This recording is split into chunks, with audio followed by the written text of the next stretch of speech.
You're right that Latin America is a very huge continent with many countries. Our organization represents 27 countries. And we are a very rich continent in terms of resource and energy resource. We have everything in Latin America. We have all technology that are playing the role in different countries. That there is one common trend, which is that we are transforming our energy sector.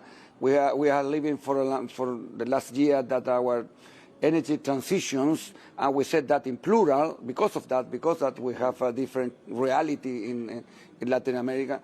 Also, we are very complementary, and that is a reason that we have trying for a long time also to have integration process and in the energy sector. And we are the greenest region in the world in terms of the participation for the renewable energy in our generation matrix. And that is part of our maybe main competitive reason in order to move forward in other areas. So we are working in transform our sector. You are resource rich, you're talent rich, as your colleague was saying to me earlier, you're mineral rich as well, and also hydrocarbon rich as well. And in countries such as Brazil, I spent a long time looking at the extraordinary projects, both onshore and offshore as well, the deep sea drilling and that as well. So is there still the impetus, when you are so resource rich, hydrocarbon rich, to actually have the transformation? Yeah, we have, of course, that our economy today is based in some way that in hydrocarbon sector like transport. Maybe one of the main challenges we have to face today is not only to decarbonize our electricity market, but also the entire economy. In that regard, the main challenge is to try to transform industrial sector and residential sector and transport sector. If you see today, the transport sector represents around 35% of all the emission in the region. So if we have to have an entire decarbonization, we have to make this step in order to incorporate more sustainable mobility in our region. And there are countries in Latin America, they are incorporating electricity mobility, electromobility.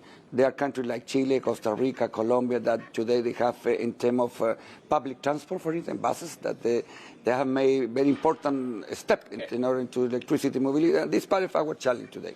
One of the other challenges that I can see from the outside is this resource-rich, mineral-rich, talent-rich region is attracting a lot of outside attention, certainly from China as well. The US has woken up to this now as well. It's woken up to what China is doing in terms of its desire to gain these assets on a global basis. The US is waking up in Asia, it's waking up in Africa as well. Is this leading to resource competition from, dare I say it, the likes of the superpowers? Yeah.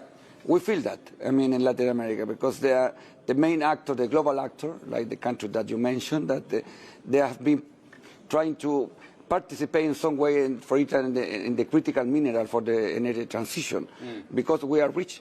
25% of all the critical minerals for the energy transition are located in Latin America. 25% of all the critical minerals are if you take all the as a basket, but of course, but if you see lithium, for instance, that we have 60% of the reserve, or copper, that also we are part of the main producer in the world. So in that regard, there are many countries that are very interested in order to close the relation with the Latin American. I feel like we're going back to the 70s here. Is that making, when it was the Russian stroke American competition for influence in the continent as well, is that making the Latin America, South America, Central America, is it making it a battleground for geopolitical tensions? I don't think so. I suppose that the global actor want to take position in this new generation of energy agenda. One of the main elements is the critical mineral. And our own challenge is to try to incorporate more technology in this sector, not only produce it as a raw material, but also to make step in and also to put a possibility, maybe in the case of lithium, not only produce the lithium itself, but also batteries. There are important debate in Latin America on how we can do that. And we can do that internally, but also with the foreign investment support, if I say so. In that regard, we are very open to complement our resource, not only with Chinese investment and resource, but also with the American and European.